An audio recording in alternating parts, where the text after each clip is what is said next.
지난 시간 우리는 마귀의 첫 번째 시험을 함께 살펴봤습니다. 마귀의 첫 번째 시험은 이 돌들을 떡으로 만들어서 먹어라. 이 바로 육신의 정욕이었습니다. 이는 생명의 문제로 스스로 이 생명의 주인이 되어보라 하는 이 마귀의 속삭임이었죠. 그러니까 마귀는 예수에게 첫 이적부터 이 자신을 위해서 사용할 것을 요구했던 것입니다. 잘 아시다시피 예수는 누굽니까? 하나님이십니다. 때문에 그분은 이 눈에 보이는 돌들을 떡으로 만들어서 육신의 주림을 얼마든지 해결하실 수 있었습니다. 그럴 능력을 가지고 계신 분이셨죠. 그러나 그분이 이 땅에 오신 것은 자신의 안위를 위해서가 아니죠. 예수는 오직 아버지의 뜻과 영광을 드러내기 위해서 오신 분이십니다. 그러면 그분의 이적은 무엇을 위해서 사용이 되어야 합니까? 아버지의 뜻을 이루기 위한 목적에 맞게 사용이 되어야 합니다. 다시 말해서 복음을 설명하는 수단으로 활용이 되어야 한다는 것이죠.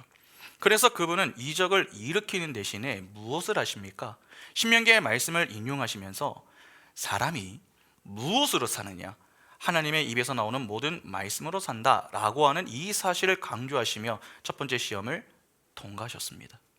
그러니까 사단은 육신의 주림에 집중하게 만들려고 했지만 예수는 이 영적인 주림, 즉 의의 주림과 목마름의 중요성을 강조하면서 하나님이 주시는 참된 배부름을 추구하셨습니다.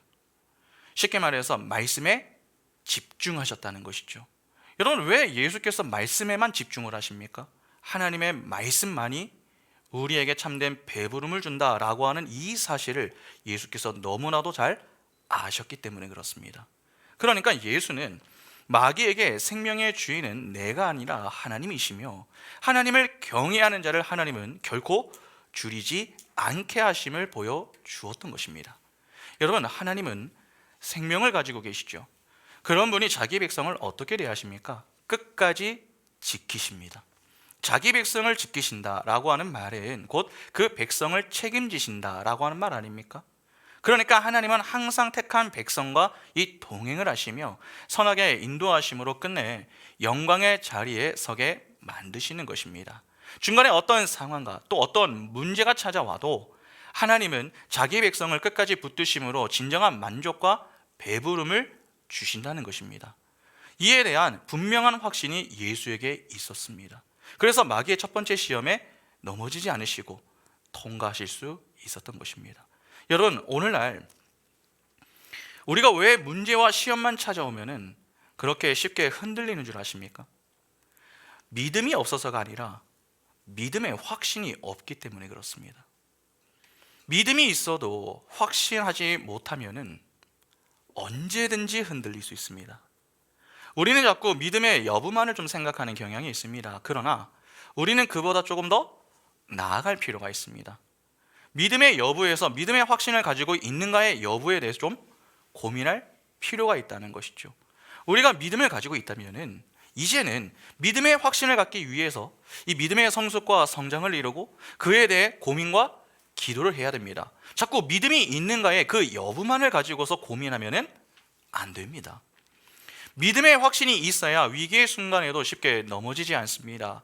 분명 흔들릴 수는 있습니다. 그러나 완전히 넘어지지는 않습니다. 그런데 믿음의 확신까지는 아니어도 어느 정도 적당한 믿음을 가지고 있으면은 그래도 좀 괜찮은 것 아닌가, 꼭 믿음의 확신이 필요한가, 그러한 의문이 드는 분들이 좀 계실지 모르겠습니다. 그러나 오해하시면 안 됩니다. 여러분, 믿음의 확신 또는 온전한 믿음과 적당한 믿음은 다릅니다. 이 둘의 차이는 시험을 통과하고 못하고의 문제가 아닙니다. 일정한 믿음을 가지고 있어도 사람은 마귀의 시험을 통과할 수 있습니다. 그러나 문제는 몇몇 시험은 통과할지 몰라도 계속해서 통과하지는 못한다라고 하는 것을 아셔야 됩니다. 사단의 시험은 끝이 없죠. 그러면 하나의 시험이 끝났다고 다 끝이 납니까? 그렇지 않습니다. 일부 시험을 통과한 것을 전부로 여기시면 안 됩니다. 우리는 사단의 시험 중에 일부를 통과하기 위해서 영적인 싸움을 하는 것이 아니라 모든 시험을 통과하기 위해서 싸우는 것입니다. 그러니까 처음 몇 번의 시험을 통과했다고 무작정 좋아할 수 없는 것입니다. 오늘 통과해도 여러분 내일 통과하지 못하면요, 통과하지 못한 것입니다. 적당한 믿음은 사단의 시험 난이도에 따라서 성공과 실패의 여부가 결정이 됩니다. 그러나 온전한 믿음은 사단의 시험 난이도와 상관이 없이 성공의 자리로 향하게 됩니다. 그래서 우리에게는 적당한 믿음이 아니라 이 온전한 믿음, 즉 믿음의 확신이 필요한 것이죠. 이를 위해서 우리가 힘들지만 매주 이렇게 모여서 말씀을 배우는 것 아닙니까? 사단이 지속적으로 우리를 시험하고 유혹하듯이 우리 역시 우리의 믿음을 이 견고하게 다져서 늘 믿음의 확신을 갖고 살기 위해서 배워야 합니다. 말씀을 통해 하나님을 아는 지식을 바르게 이해하여 어떤 시험 앞에서도 흔들리지 않도록 부지런히 우리의 손과 발을 움직여 배우고 훈련하는 것입니다. 그런 준비가 소홀해지기 시작하면은 우리는 몇 번의 시험은 통과할지 모릅니다. 그러나 결국 우리는 사단의 집요한 그 끈기 앞에서 백기를 들게 됩니다. 어떠한 면에서 사단은요, 처음부터 우리에게 패배보다는 이 몇 번의 성공을 맛보게 할 수도 있습니다. 그래서 승리에 이 심취하게 만들어서 온전한 믿음이 아니라 적당한 믿음을 갖고 신앙생활을 하게 만드는 것이 사단의 교묘한 전략이 될 수 있음을 명심하셔야 됩니다. 때문에 우리는 주께서 부르시는 때까지 늘 부지런히 말씀을 배워야 합니다. 그래서 성경이 그렇게 자꾸 깨어 있어라, 깨어 기도하라, 그렇게 교훈하는 것입니다. 오늘 본문도 보시기 바랍니다. 첫 번째 시험이 끝났지만 곧바로 두 번째 시험이 시작이 되죠. 오늘 본문을 보시면 5절부터 8절에 이렇게 말씀합니다. 마귀가 또 예수를 이끌고 올라가서 순식간에 천하 만국을 보이며 이르되 이 모든 권위와 그 영광을 내가 내게 주리라. 이것은 내게 넘겨준 것이므로 내가 원하는 자에게 주노라. 그러므로 내가 만일 내게 절하면 다 내 것이 되리라. 예수께서 대답하여 이르시되 기록된 바 주 너의 하나님께 경배하고 다만 그를 섬기라 하였느니라. 마귀가 예수에게는 이 두 번째 시험은 높은 곳에서 천하 만국을 보여주면서 자신에게 절하라 하는 것이었죠. 절만하면은 그 모든 것을 다 주겠다는 것입니다. 바로 안목의 정욕에 관한 시험이었습니다. 누가는 해당 내용을 두 번째에 두었지만은 마태는 이것을 세 번째 시험에 두었습니다. 확인해 볼까요? 마태복음 4장 5절부터 10절을 보시면은 이에 마귀가 예수를 거룩한 성으로 데려다가 성전 꼭대기에 세우고 이르되 내가 만일 하나님의 아들이여든 뛰어내리라. 기록되었을 때 그가 너를 위하여 그의 사자들을 명하시리니 그들이 손으로 너를 받들어 발이 돌에 부딪히지 않게 하리로다 하였느니라. 예수께서 이르시되 또 기록되었으되 주 너의 하나님을 시험하지 말라 하였느니라 하시니 마귀가 또 그를 데리고 지극히 높은 산으로 가서 천하 만국과 그 영광을 보여 이르되 만일 내게 엎드려 경배하면 이 모든 것을 내게 주리라. 이에 예수께서 말씀하시되 사탄아 물러가라. 기록되었으되 주 너의 하나님께 경배하고 다만 그를 섬기라 하였느니라. 그렇죠? 그러니까 마태복음과 누가복음에 나오는 이 순서가 조금 다릅니다. 여러분, 왜 마태는 이 안목의 정욕을 세 번째 시험에 두고 누가는 두 번째 시험에 두는 것입니까? 이는 이유가 있습니다. 서로 강조하는 초점이 다르기 때문에 그렇습니다. 마태는 신학적인 교훈에 초점을 둔 반면에 누가는 역사적인 순서에 초점을 두고 있습니다. 마태는 안목의 정욕과 관련된 이 시험을 마지막에 두었죠. 이는 예수께서 내놓으신 답변 때문에 그렇습니다. 예수는 사단의 시험을 극복하실 때마다 항상 무엇으로 극복을 하십니까? 말씀으로 극복하십니다. 그래서 이 문제 역시 말씀으로 극복을 하시죠. 그런데 그때 주께서 하시는 말씀을 조금 유의해서 보시기 바랍니다. 마태복음 4장 10절을 다시 한번 보겠습니다.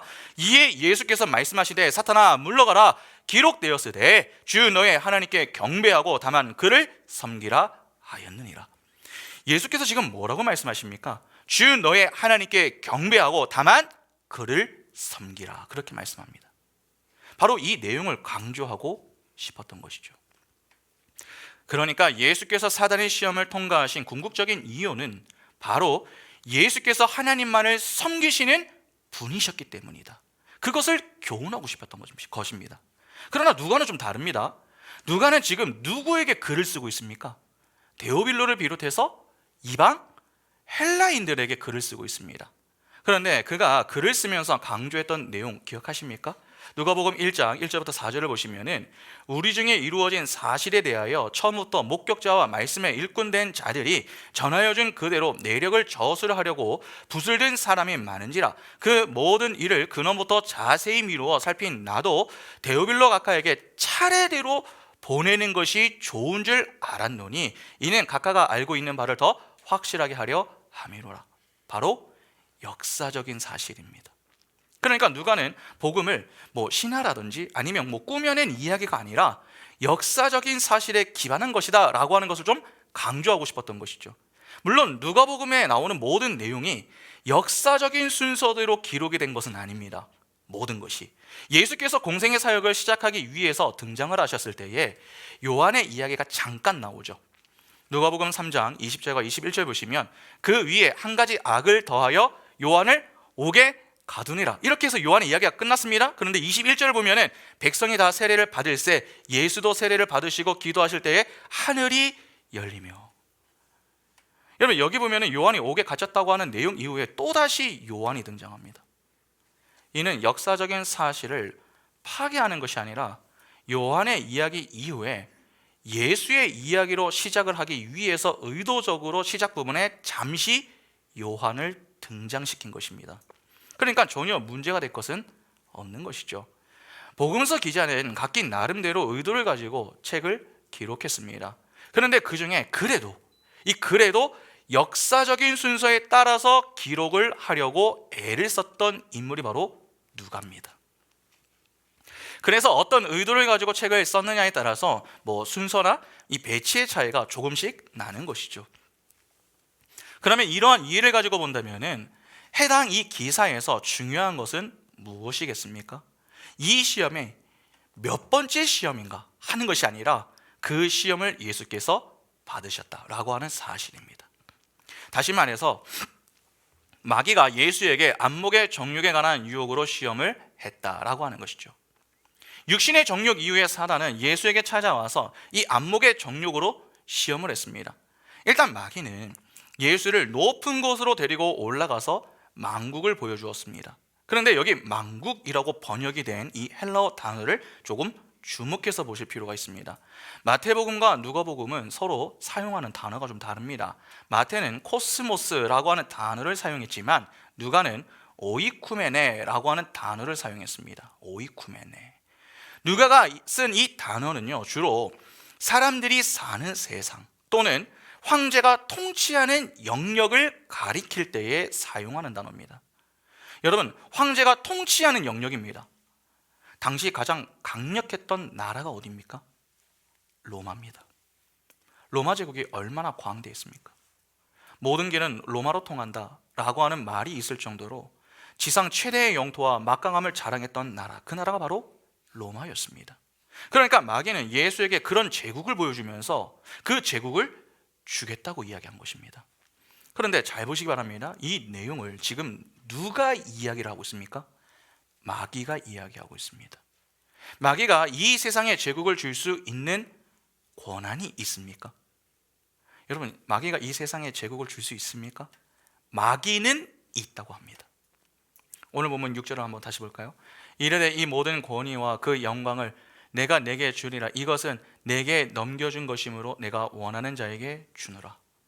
여기 내게 넘겨준 것이라고 하는 어구가 나오죠. 이는 하나님이 모든 권세와 영광을 자신에게 주셨다는 말입니다. 그것을 부여받았기 때문에 그럴 권한이 자신에게 있다는 것이죠. 마귀는 영적인 존재이고 뛰어난 능력을 소유하고 있는 것이 맞습니다. 그래서 듣기에 따라서 좀 그럴듯하고 또 그럴 능력을 가지고 있는 그 마귀가 대단해 보이기까지 하죠. 그러나 조금 유의할 것이 있습니다. 마귀의 말은 진실이 아닙니다. 거짓입니다. 사실 마귀 자체가 거짓 아닙니까? 요한복음 8장 44절 보시면은 너희는 너희 아비 마귀에게서 났으니 너희 아비의 욕심대로 너희도 행하고자 하느니라. 그는 처음부터 살인한 자요 진리가 그 속에 없으므로 진리에 서지 못하고 거짓을 말할 때마다 제 것으로 말하나니 이는 그가 거짓말쟁이요 거짓의 아비가 되었습니다. 마귀는 거짓말을 하는 존재입니다. 그런데 중요한 것은 어떻게 거짓말을 하느냐는 것이죠. 보통 사람은요, 눈에 보이는 거짓말을 하면은 속지 않습니다.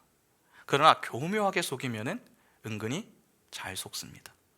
여러분 생각해 보시기 바랍니다. 보통 나이가 어린 자녀들은 이 단 음식, 단 것을 좀 좋아하지 않습니까? 과자나 초콜릿 이런 걸 참 좋아합니다. 아이는 단 것을 좋아하지만 부모는 자녀의 건강을 생각해서 가끔 좀 절제시키기 위해 먹지 못하게 할 때가 있습니다. 이거 먹으면 안 돼, 건강 나빠져, 이가 썩으면 치과 가야 돼, 이렇게 얘기하지 않습니까? 근데 그래서 그 말을 듣고서 아이들이 막 무진장 참으려고 애를 씁니다. 그러나 너무 먹고 싶으면 어떡합니까? 종종 부모 몰래 과자를 하나씩 뜯어 먹거나 초콜릿을 먹을 때가 있습니다. 그런데 그때 그걸 뜯어 먹고 나서 그 아이들을 보면 어떻습니까? 나 과자 먹었어요, 나 초콜릿 먹었어요, 그렇게 먹은 흔적을 남겨놓습니다. 혹시나 혼이 날까봐 거짓말을 하기는 하지만 이내 들통이 나지 않습니까? 그런데 어른들은 어떻습니까? 아이와 달리 먹은 흔적을 잘 남겨놓지 않습니다. 분명 간식을 먹었냐 그렇게 물어보면은 간식을 먹지 않았다고 이야기를 합니다.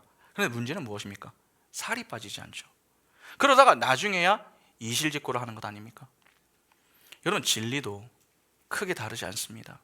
만일 진리 자체를 빼고 말하면은 누구든 거짓을 금세 알아차릴 수 있습니다. 그러나 진리 속에 일부를 빼거나 더하는 방식으로 이야기를 하면은 어떻게 됩니까? 정확하게 모르면은 얼마든지 속을 수 있는 것입니다. 이것이 바로 거짓의 전형적인 특징이죠. 아담과 하와를 속였던 뱀을 잘 한번 생각해 보시기 바랍니다. 뱀은 두 사람에게 여러분 새로운 말로 접근했던 것이 아닙니다. 하나님이 주신 말씀을 약간 왜곡시켜서 이야기를 한 것이죠. 거짓 교사들도 똑같죠. 거짓 교사들의 문제는 다른 복음을 전하는 것 아닙니까? 그러면 다른 복음이라고 하는 것이 도대체 무엇입니까? 복음을 있는 그대로 전하는 것이 아니라 그 속에 무언가를 좀 더하거나 아니면 제하는 것이죠.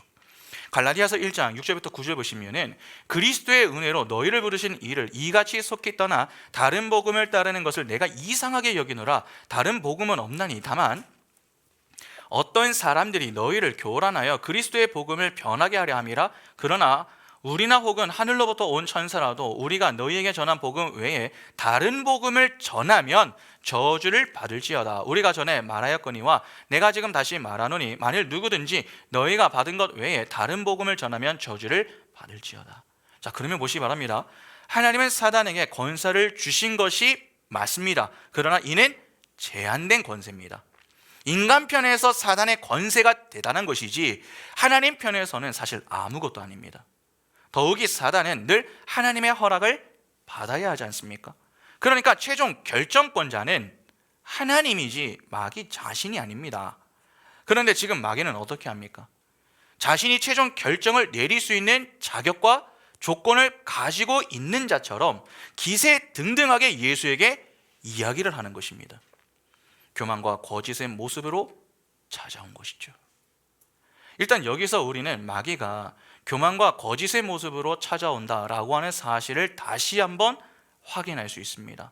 오늘 본문을 보면은 마귀가 예수를 어디로 데리고 갑니까? 아래로 데리고 가는 것이 아니라 이끌고 올라가서 천하만국을 보여주었습니다. 여러분 이는 위에서 아래를 내려다보면은 세상의 한눈에 보임을 보여주기 위한 것도 있겠지만 동시에 사단의 특징을 보여주는 내용이 되기도 합니다. 사단은 자꾸 위로 올라가려고 합니다. 그러니까 높아지려고 하는 것이죠. 성경에서 높아짐은 주로 교만과 관련이 있습니다. 사단은 교만하죠. 그래서 사단의 통치 아래에 있는 자들도 전부 교만합니다. 본래 인간은 교만의 자리에 있지 않았습니다. 하나님을 왕으로 섬기는 자리가 바로 인간의 자리였습니다. 왕을 섬기는 자리가 높은 자리입니까? 아니면 낮은 자리입니까? 낮은 자리입니다. 섬기는 자리 즉 겸손의 자리였습니다.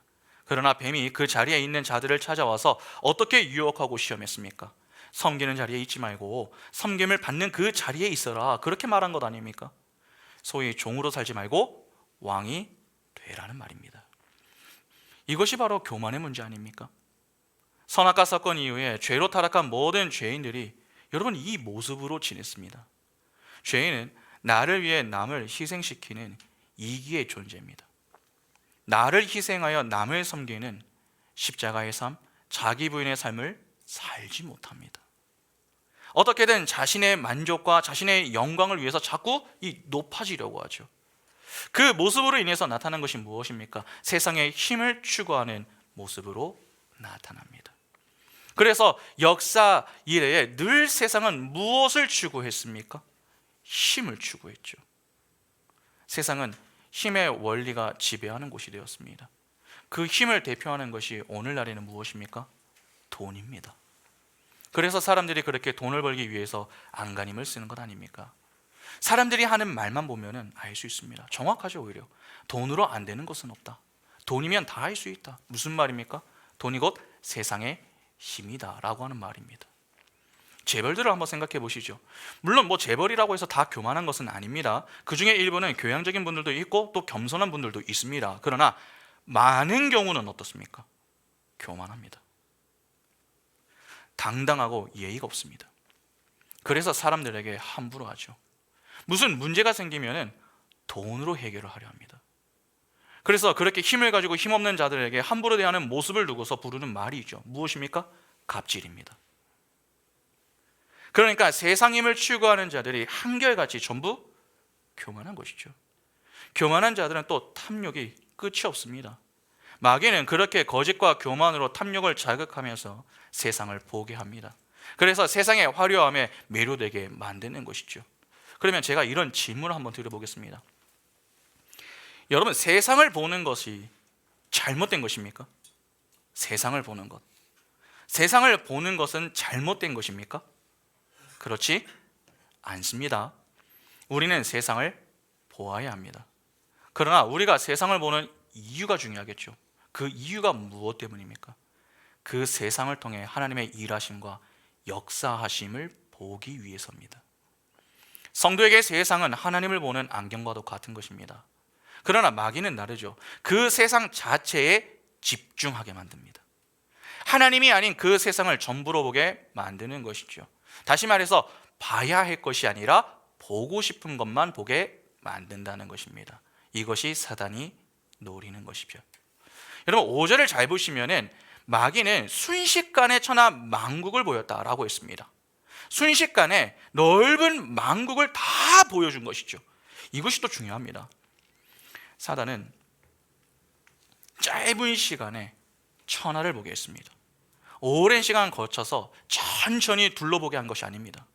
순식간에 보여줬습니다. 왜 순식간에 보여줍니까? 내면의 충동을 극대화하기 위해서입니다.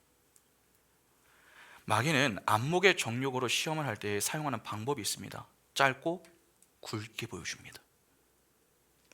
어떠한 면에서 마귀는 제대로 된 묵상을 할 수 있는 시간을 주지 않습니다. 순간적인 만족과 순간적인 쾌락을 주어서 하나님을 생각하지 못하도록 하는 것이죠. 상당히 위험한 것입니다. 여러분, 요즘에 유튜브를 보면 쇼츠라고 하는 것이 있지 않습니까? 쇼츠, 아주 짧은 영상으로 만들어 놨습니다. 요즘 기술이 좋아져가지고 이 사람들이 쇼츠를 잘 만듭니다. 그래서 현대인들을 보면은 긴 영상을 보는 것보다는 쇼츠를 좀 많이 봅니다. 영상도 길면은 이제는 인기가 없습니다. 짧아야 인기가 있습니다. 우리는 영상이 짧으면 별로 안 보겠지 그렇게 생각을 하지만 그렇지 않습니다. 오히려 더 많이 봅니다. 쇼츠는 짧은 시간에 다양한 영상을 볼 수 있다라고 하는 장점이 있습니다. 그러나 그 반대로 조금만 길어도 지루하고 참지 못하게 만드는 단점도 있습니다. 특히 요즘 젊은 사람들을 보면은 짧은 영상에 익숙해지다 보니까 조금만 이 영상이 길어지면은 견디지를 못합니다. 그래서 어떻게 하는 줄 아십니까? 1.5배속이나 2배속으로 영상을 봅니다. 그러니까 앉아서 영상을 보며 사고하고 고민하는 그런 모습이 없어지는 것이죠. 짧은 영상을 통해 만족과 쾌락을 추구하는 모습이 점점 많아지고 있습니다. 그러다 보니까 이 현상이 그대로 교회에도 들어왔죠. 주중에 짧은 영상만 보다가 교회에서 예배를 하는데 너무 힘들어합니다. 사단은 자꾸 우리에게 순간적인 만족과 쾌락을 줄 수 있는 것들을 제공하면서 그냥 다른 생각을 하지 못하도록 막습니다. 계속 그것만 보게 하는 것이죠. 그래서 그것에 중독되게 만들어서 다른 것을 아예 생각도 못하게 만들어 버리는 것입니다. 생각해 보시기 바랍니다. 사단이 그 짧은 순간에 자꾸 이 달콤한 것을 보여주면서 거짓으로 교묘하게 속이려고 합니다. 그러면 그것을 전부로 보는 자는 어떠하겠습니까? 육신의 정욕과 안목의 정욕에 빠진 자들은 어떻게 되겠습니까? 헤어 나오지 못하겠죠. 사단은 자꾸 속삭입니다. 그 천하 만국을 보여주며 여기에 생명이 있어, 여기에 생명이 있어, 그렇게 자꾸 이야기를 합니다. 분명 그 자리는 죽음의 자리임에도 불구하고 안목의 정욕에 빠진 자들은 사단의 말을 듣고 그 세상을 바라보면서 그렇구나, 저기에 생명이 있구나, 그렇게 착각을 합니다. 육신의 정욕이 옛사람, 즉 본능을 자극하는 것이 된다면 안목의 정욕은 그 본능의 충동을 증폭시키는 것이다, 그렇게 표현할 수 있습니다. 선악과 사건을 잘 한번 생각해 보시죠. 여러분, 하나님은 선악과를 동산 어디에 두셨습니까? 중앙에 두셨죠. 이는 가장 잘 보이는 곳에 두신 겁니다. 하나님은 아담과 하와에게 그 선악과를 먹으면 반드시 죽을 것이다 라고 하는 무서운 경고를 남기셨습니다. 그러면 그것은 저 멀리 두어서 그냥 이 아담의 눈에 보이지 않는 곳에 두시면 안 됩니까? 그래서 혹시라도 일어날 수 있는 불상사를 막는 것이 더 좀 나은 모습 아니냐는 것입니다. 더욱이 하나님은 전지전능하신 분이시죠. 그런 분이 그런 일이 일어날 것을 모르시고 또 막지 못하신다라고 하는 것은 있을 수 없습니다. 그러나 그럼에도 불구하고 하나님이 동산 구석이 아니라 중앙에 누구나 볼 수 있고 먹을 수 있는 위치에 두셨음은 이 어떤 이유가 있기 때문입니다. 그러면 그 이유가 무엇입니까? 그것은 바로 아담에게 하나님을 교훈하기 위해서였습니다. 아담은 항상 그 선악과를 보면서 하나님을 생각해야 했죠. 아, 그렇지, 하나님은 왕이시지, 내가 하나님을 모시고 사는 존재이지, 그렇게 자기 자리와 신분을 확인할 수 있는 역할을 했었던 것이 바로 선악과였습니다. 그러니까 선악과는 아담에게 교만의 자리에 서지 않고 겸손의 자리에 설 수 있게 하는 도구였던 것입니다. 때문에 아담은 그 선악과를 보며 할 것은 하나밖에 없었습니다. 여러분, 아담이 이 에덴에서 무엇을 했습니까? 경작하는 것 하나밖에 없었죠. 다시 말해서 예배하는 일만 열심히 하면 되었던 것입니다. 하나님은 누구의 예배를 받으십니까? 의인의 예배를 받으십니다. 이는 아담을 의롭게 지으셨다라고 하는 말 아닙니까? 성경에서 의인은 관계 용어다, 그렇게 자주 말씀을 드렸습니다. 하나님과의 바른 관계 속에서 하나님이 요구하시는 것을 성실히 수행하는 것이 아담의 의라면, 여러분, 하나님의 의는 무엇입니까? 의의 관계 속에 있는 아담과 하와를 위해서 그분이 하신 약속의 복, 즉 생명의 복을 충만하게 부어주시는 것입니다. 그것이 그분의 의입니다. 생각해 보시기 바랍니다. 아담이 창조된 이후에 죽지 않고 지낼 수 있었던 이유가 무엇 때문입니까? 하나님이 그에게 필요한 모든 것을 아낌없이 지원해 주셨기 때문입니다. 이를 간단히 말하면 생명을 지속적으로 공급해 주셨기 때문이다 라고 하는 것입니다. 그러면 아담은 선악과를 볼 때마다 무엇을 생각할 수 있어야 하는 것입니까? 그렇구나, 하나님은 우리를 위해서 일하시는 분이시구나, 하나님은 신실하신 분이시구나, 그것을 생각하며 하나님의 일하심과 역사하심을 바라볼 수 있어야 했던 것입니다.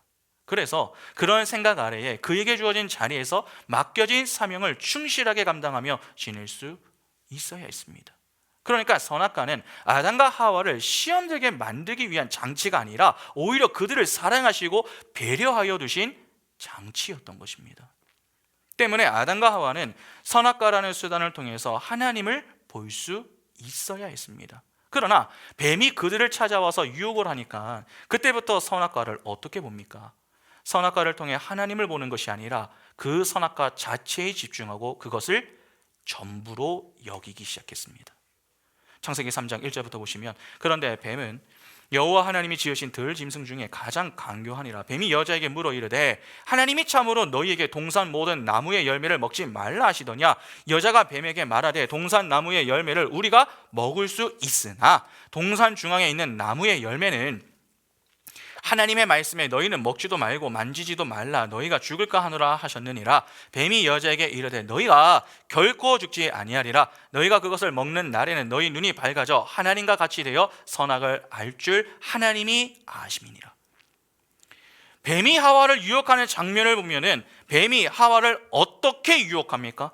말씀을 왜곡시켜 교묘하게 유혹을 합니다. 그러니까 지금 뱀은 하와를 선악과로 이끌고 데리고 가서 제대로 좀 봐라, 그렇게 이야기를 했던 것이죠. 그것을 제대로 보면은 마음이 달라진다는 것입니다. 마귀가 예수를 이끌고 데리고 올라간 것 같이 하와에게 똑같이 접근을 했던 것입니다. 그렇게 뱀의 유혹을 듣고 선악과를 보니까 어떻습니까? 창세기 3장 6절에 여자가 그 나무를 본즉 먹음직도 하고 보암직도 하고 지혜롭게 할 만큼 탐스럽기도 한 나무인지라. 여자가 그 열매를 따먹고 자기와 함께 있는 남편에게도 주매 그도 먹은지라. 보암직했다고 합니다. 먹고 싶을 만큼 탐스럽게 보였던 것이죠. 여러분, 이상하지 않으세요? 사실 이 내용은 조금 이해하기가 어려운 부분이 있습니다. 평소 아담과 하와가 늘 보았던 것이 선악과 아닙니까? 지금 하와는 뱀의 말을 들었을 뿐입니다. 뱀의 말 전후로 선악과에 어떤 변화가 있었습니까? 없었습니다. 똑같습니다. 차이가 있다면 하와가 뱀의 말을 들은 것이 전부입니다. 그 외에 달라진 것은 아무것도 없습니다. 선악과의 위치, 형태, 열매가 달려있는 것 등 다 동일합니다. 그런데 그들의 눈에 다르게 보였습니다.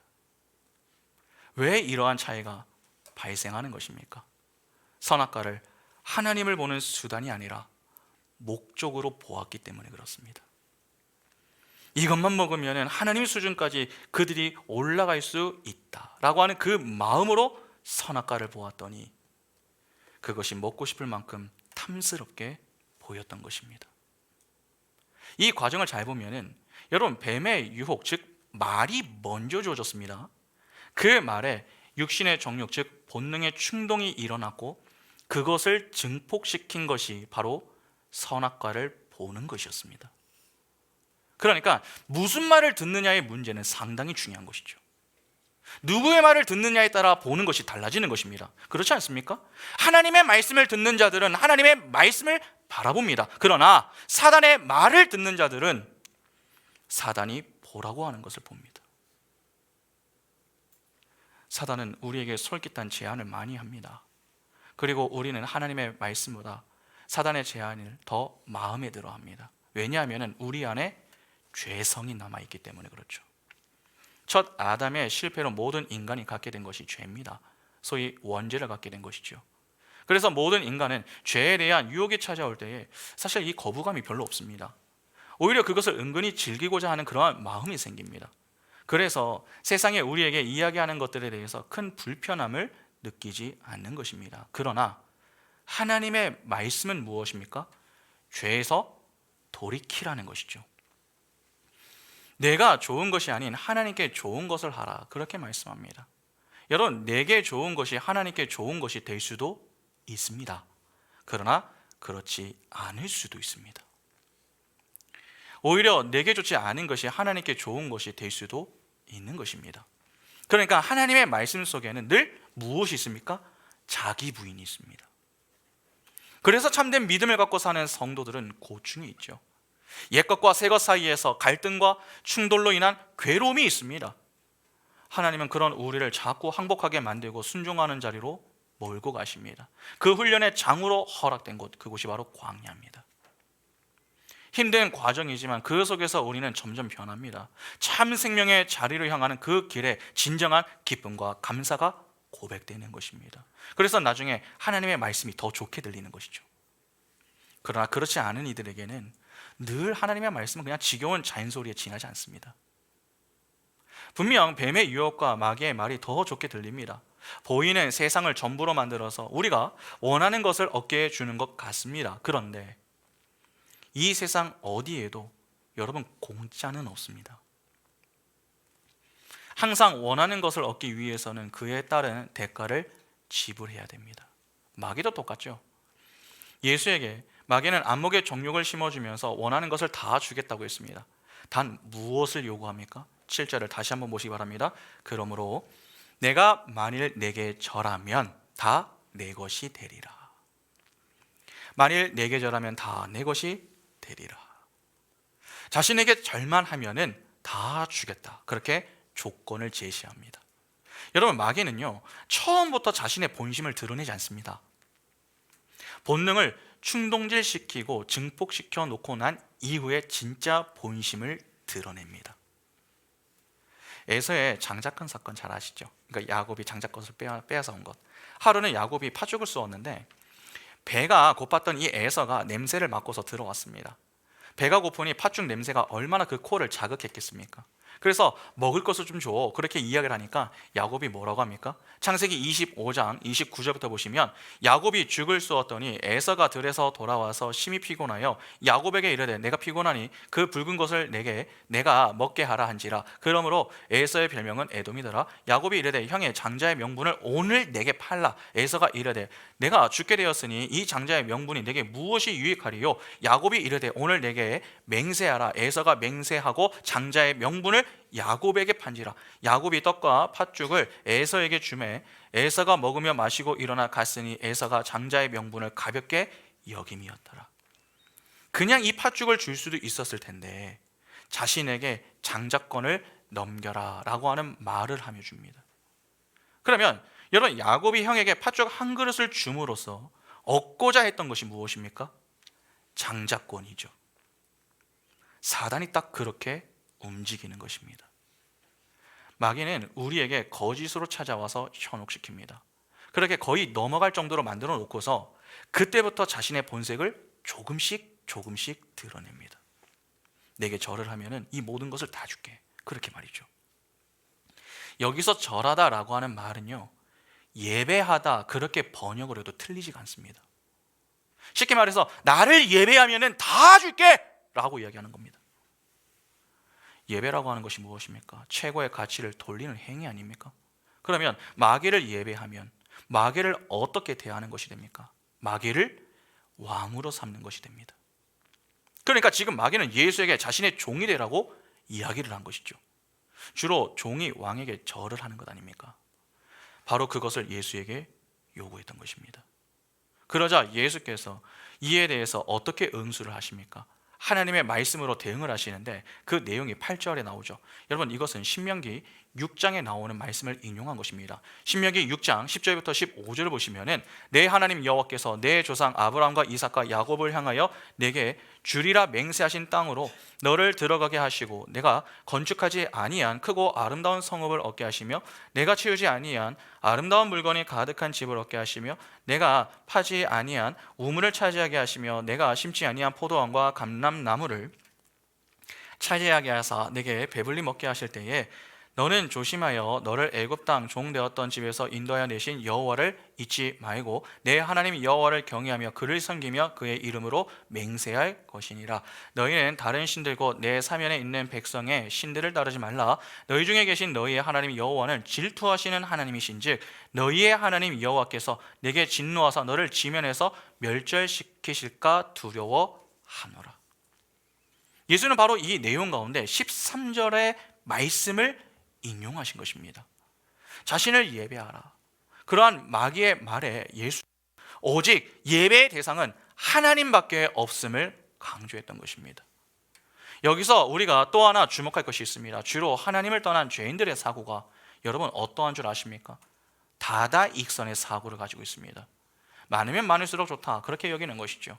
공부는 많이 할수록 좋고 스펙은 많을수록 유리하며 돈은 많을수록 풍족하다, 그렇게 생각하는데 그 이유가 무엇 때문입니까? 바로 이 다다익선의 사고 때문에 그렇습니다.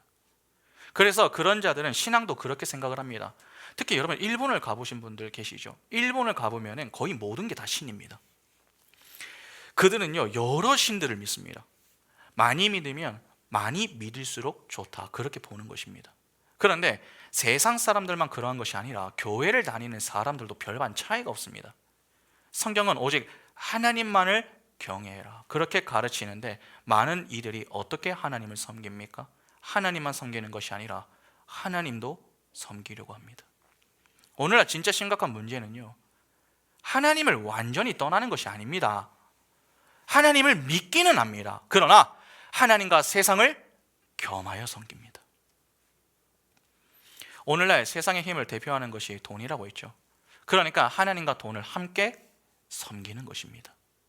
분명 성경은 한 사람이 두 주인을 섬기지 못한다고 가르칩니다. 마태복음 6장 24절에 한 사람이 두 주인을 섬기지 못할 것이니 혹 이를 미워하고 저를 사랑하거나 혹 이를 중히 여기고 저를 경히 여김이라. 너희가 하나님과 재물을 겸하여 섬기지 못하느니라.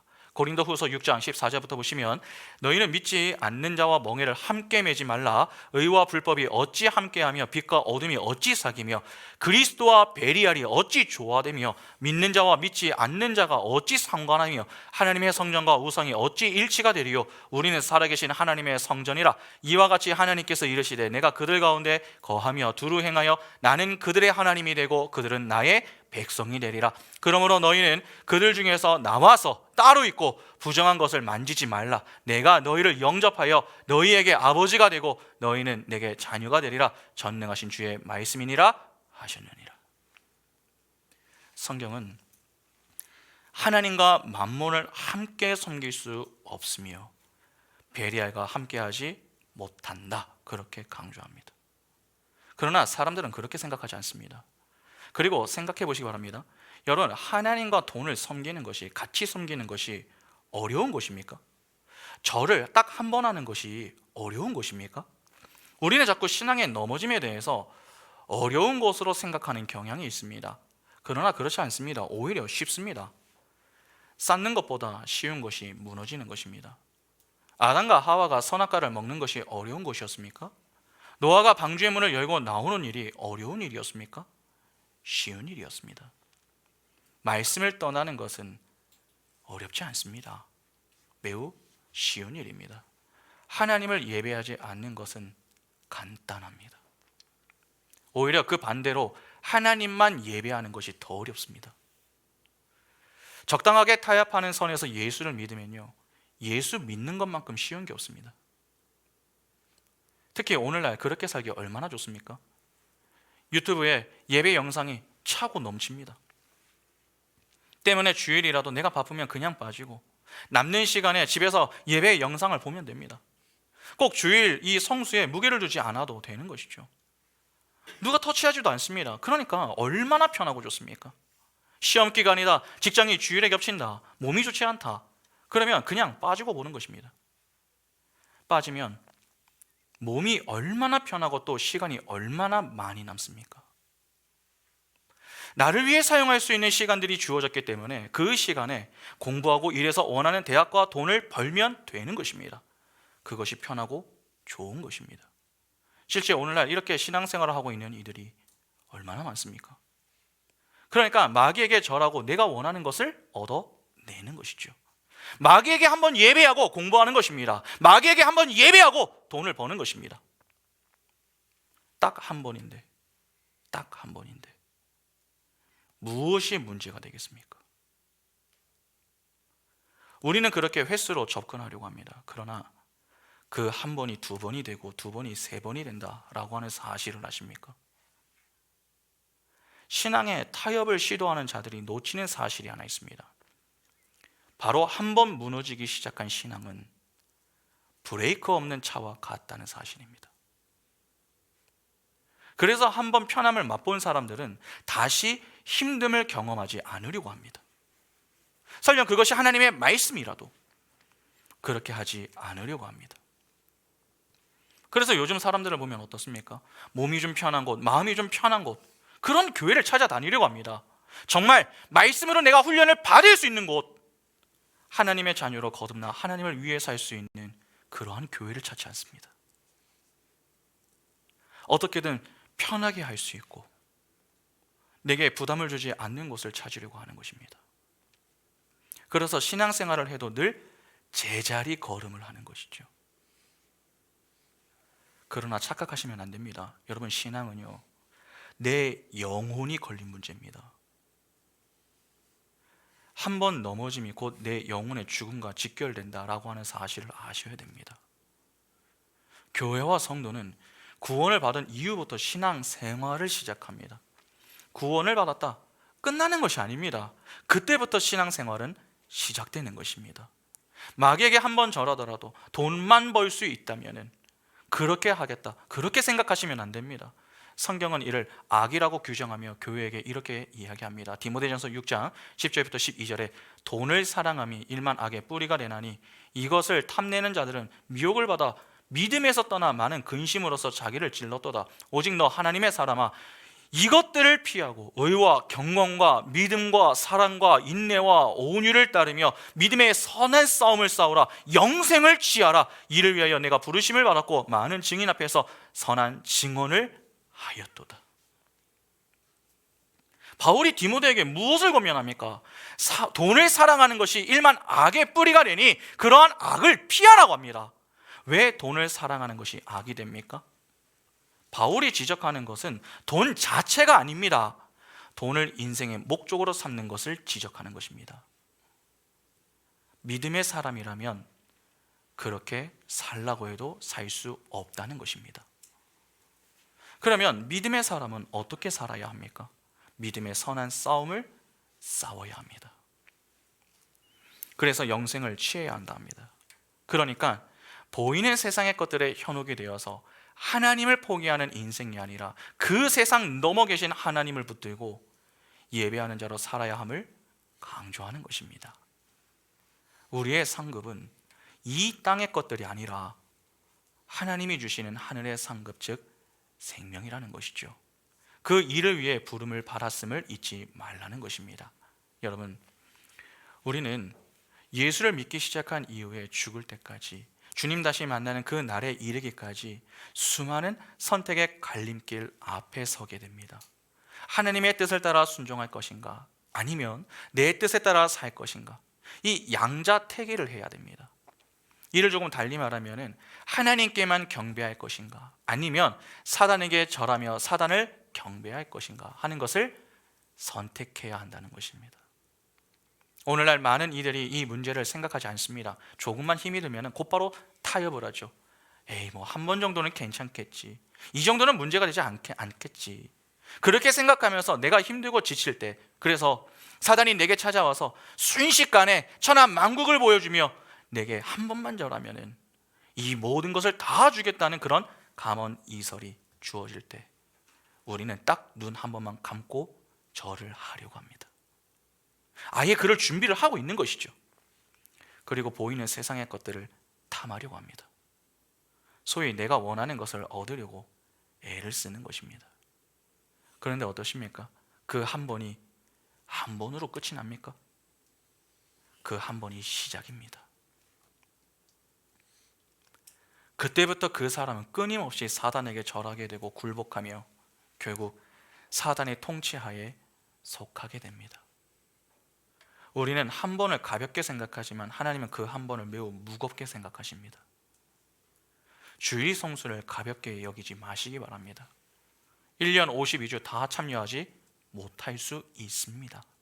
그러나 우리는 1년 52주, 아니 365일 매일 매순간 하나님께만 경배하고 하나님만 섬기기 위해서 노력을 해야 하는 자들입니다. 우리가 왜 우리의 신앙에 대해 진지하지 못한 것입니까? 왜 주일 성수에 소홀하며 자꾸 이 타협을 하려고 하는 것입니까? 우리가 무엇으로 부름을 받았는가를 혹 잘 모르기 때문은 아닙니까? 우리는 무엇으로 부름을 받았습니까? 예배자로 부름을 받았습니다.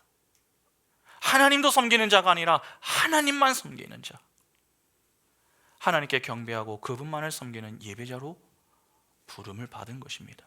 세상은 그런 우리를 조롱합니다. 그렇게 따분하고 힘든 길을 왜 가냐, 그렇게 이야기하며 우리에게 이 타협을 자꾸 제시하죠. 좀 쉽고 편한 길로 같이 가자, 그렇게 이야기하는 것입니다. 사람들의 관심은 사망의 길인가 생명의 길인가가 아닙니다. 어려운 길인가 쉬운 길인가 하는 것입니다. 그러나 성도는 어려운 길이라도 그 길이 생명의 길이라면 그 길을 택해야 됩니다. 마태복음 7장 13절과 14절에 좁은 문으로 들어가라, 멸망으로 인도하는 문은 크고 그 길이 넓어 그리로 들어가는 자가 많고 생명으로 인도하는 문은 좁고 길이 협착하여 찾는 자가 적음이라. 그러면 누가 생명의 길을 택합니까? 말씀을 붙들고 있는 자입니다. 교회와 성도는 보이는 것을 쫓아 다니는 자들이 아닙니다. 보이지 않는 하나님 진리를 붙들고 사는 자들입니다. 보이는 세상은요 유한합니다. 그러나 말씀은 변치 않습니다. 무한하죠. 이사야 40장 8절에 풀은 마르고 꽃은 시드나 우리 하나님의 말씀은 영원히 서리라 하라. 성도는 교만의 자리에 서는 자들이 아닙니다. 겸손의 자리에 서야 합니다. 하나님을 예배하는 자가 진짜 복을 받은 자입니다. 예수는 분명한 말씀으로 상황을 극복하셨습니다. 예배의 유일한 대상은 오직 하나님 한 분밖에 없다. 그렇게 말이죠. 결국 우리가 그 생명의 길에서 벗어나지 않기 위해서는 어떻게 해야 하는 것입니까? 간단합니다. 하나님을 알면 됩니다. 하나님을 아는 지식을 얻기 위해 부단히 노력을 해야 합니다. 예수를 보시기 바랍니다. 그분이 그 순간 달콤한 그 유혹 앞에서도 무너지지 않을 수 있었던 이유가 무엇 때문입니까? 하나님을 아는 바른 지식을 가지고 계셨기 때문입니다. 모르면 대답하지 못하고 대답을 해도 엉뚱한 대답을 내놓습니다. 그러면 당하는 것이죠. 여러분, 알아야 합니다. 그런데 제대로 알아야 됩니다. 우리는 하나님도 경배하는 자들이 아니라 하나님께만 경배하는 자요, 하나님만 왕으로 섬기는 자들입니다. 마귀가 보여주는 천하 만국에 집중하지 마시고 예수를 통해 하나님을 바라보시기 바랍니다. 하나님이 예수를 통해 우리에게 지금 보여주시는 것이 무엇입니까? 성령의 충만함을 입은 예수가 말씀에 근거하여 사단의 시험을 통과하시며 하나님만을 섬기셨다라고 하는 사실입니다.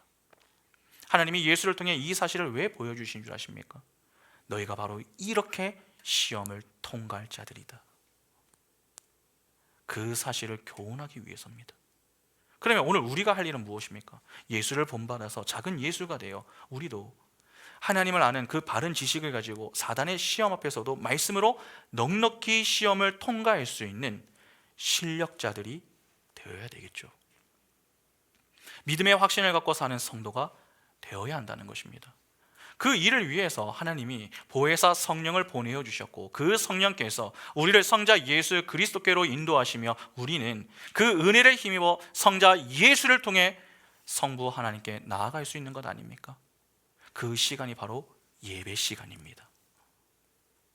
여러분, 예배 시간을 사모하셔야 됩니다. 그 예배의 회복을 위해서 기도하셔야 됩니다. 우리가 예배에 대한 간절함과 사모함을 가지고 살 때에, 내 신앙에 대해 보다 진지함을 더 가지고 살아갈 때에 우리 입술에는 항상 이 고백이 충만하게 나올 것입니다. 주 너의 하나님께 경배하고 다만 그를 섬기라. 이것이 바로 오늘 우리의 삶의 고백이 될 수 있어야 합니다. 이 고백이 우리의 삶의 고백이 될 수 있기를 바랍니다. 그리하여 어떤 상황 앞에서도 육신의 눈으로 안목의 정욕에 빠져 방황하는 이 인생에서 그치는 자들이 아니라 믿음의 눈으로 안목의 정욕을 극복하고 예수와 같이 넉넉히 시험을 통과하며 하나님께만 경배하고 섬기는 예배자로 날마다 하나님께만 영광을 돌리는 복된 인생이 다 될 수 있기를 간절히 소망합니다. 함께 찬양하겠습니다.